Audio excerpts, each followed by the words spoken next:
မဲမင်္ဂလာပါရှင်အခုကတော့ကျမပေါ့နော်အိမ်ရဲ့ ID လေးပေးချင်ပါတယ်ရှင်အိမ်ရဲ့ ID လေးကကြောင့်ကျမပေးမယ်ပေါ့နော်အရင်ဆုံးကျမတို့ဒီဘေးဝင်မလဲဆိုတော့ဒီပေါ့နော်ဒီထဲဝင်ပါမယ်ရှင်မီနူးထဲပေါ့နော်ကျမပြထားတဲ့နေရာကိုပဲလုပ်ပါဝင်ပြီးွားလို့ရှင်ဒီထဲပေါ့နော် browse ထဲကိုဝင်ပါမယ်ရှင်ဝင်ပြီး YouTube ဆိုလို့ရှိရင်နည်းနည်းလေးဆွဲလိုက်မယ်ပေါ့နော်ဆွဲပြီးလို့ရှိရင်ဒီမှာပေါ့နော်ဒီဟာလေးနှိပ်ပါမယ်ရှင် ID ဆွဲရှယ်ပေါ့နော်အဲ့ဒါနှိပ်ပြီးလို့ရှိရင်ကျမတို့တွေပေါ့နော်ဒီလိုမျိုးလေးပေါ့နော်အရင်ဦးဆုံးကြတော့ကျမတို့တွေကဒီပေါ့နော်ဒီဟာပေါ့မှာဒီဟာလေးပေါ့နော်ဒီ ID လေးပါရှင်အဲ့ ID ကိုပေါ့နော်တခုချင်းစီနှိပ်လိုက်ပါဒီမှာပေါ့နော်3816148661ဘာလို့84668568591ပေါ့နော်အဲ့ဒါလေးကိုမှကျမတို့က okay နှိပ်လိုက်မယ်ပေါ့နော်ဒီ okay ကိုနေပြီးတော့ဒီလိုမျိုးပေါ်လာလို့ရှိရင်ပေါ့နော်အဲ့ဒါတော့မှန်တယ်ပေါ့နော်ဒီ download လေးနှိပ်ပါမယ်ရှင်နှိပ်ပြီးဆိုလို့ရှိရင်ခဏလေးစောင့်မယ်ပေါ့နော်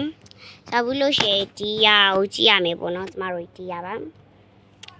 ကဲအဲ့ဆိုလို့ရှိရင်တော့ရပါပြီရှင်ဒီမှာပေါ့နော်ဒါလေးပါဒီအိမ်ကလေအရန်လေးကျဲပေါ့နော်ကျမခုနသွားပြီးခွာပြီပေါ့နော်အရန်တော်ကျဲပါဒီမှာကြည့်ပေါ့နော်16ပေလောက်ရှိရပေါ့နော်အဲ့အိမ်လောက်ပေါ့နော်ကျမဆောက်ထားအိမ်ပါဒီနေရာကျတော့အိတ်ခမ်းလေးတွေပါလေးတွေပေါ့နော်ကတင်လေးပဲဖြစ်ပါတယ်ပြီးပြီဆိုလို့ရှိရင်နောက်ထပ်တစ်ခန်းရှိပါသေးတယ်ဒီတစ်ခန်းမှာဒီတစ်ခန်းကတော့လုံးဝအလွတ်ကြီးပါရှင်စိုက်တဲ့ဟာကိုထားလို့ရပါတယ်နော်ထားပြီးနော်ဒီဟာလေးဒီနေရာဆိုလို့ရှိရင်လက်ခန်းအတူတူပါပဲပေါ့နော်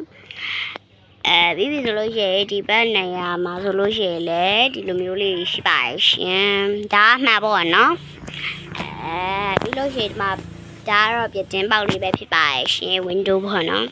ကဲအဲ့ဆိုလို့ရှိရင်တော့ဒီအောက်ထပ်ကိုဆင်းပါမယ်ရှင်အောက်ထပ်မှာဒီဘက်ကိုသွားမယ်ပေါ့နော်ဒီဘက်မှာဆိုလို့ရှိရင်တော့ခိုင်းရအကျဲပဲပေါ့နော်ပြီးပြီဆိုလို့ရှိရင်လည်းဒီဘက်မှာဆိုလို့ရှိရင်ဟိုအပြင်ဘက်ကိုရောက်သွားပြီပေါ့နော်ဒီမှာပါ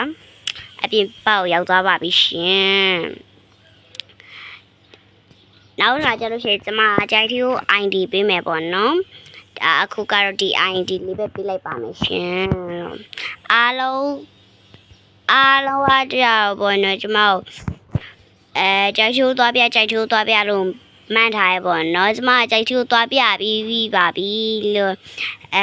ဝင်ကြည့်လိုက်ပါပေါ့နော်ကျမရဲ့ဗီဒီယိုလေးကိုကဲအဲ့ဆိုရင်တော့ဗီဒီယိုကတော့ဒီလောက်ပဲပေါ့နော်နောက်ဗီဒီယိုမှာပြန်တွေ့မယ်တာ